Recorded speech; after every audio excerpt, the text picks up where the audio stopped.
What can the Barbie movie and its responses tell us about communication at work? A lot, actually. Barbie movie just came out less than a week ago, and there has been a tremendous amount of reaction, both officially through reviews and unofficially through all sorts of social media commentary. And it has run the gamut. And what we can see is that, assuming that all of the commenters actually saw the movie, which is not necessarily true, but let's just look at the ones who react after actually seeing the movie. People can sit and watch the exact same content and come with very different reactions, even very different interpretations of what they just saw, very different accounts of the exact same thing. Now, when it comes to a creative endeavor, that's part of the deal, right? You put out something creative and people are going to interpret it. That's the way it works.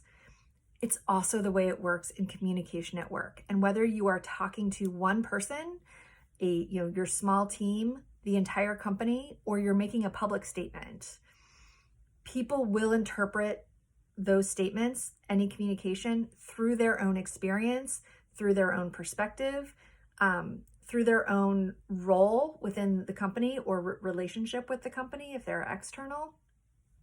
And so that is something that you very much need to think about before you send a message, because once you put it out there, others' interpretations of those messages are their own, and they can run with that, and it's very difficult to then pull it back and rework it.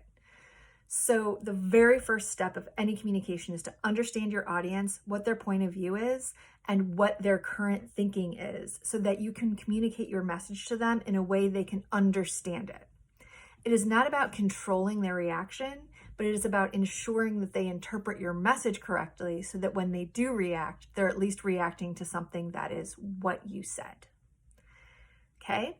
So keep that in mind whenever you are developing a message. Again, for one person or for thousands, that who you are talking to and how they might interpret something is the most important thing.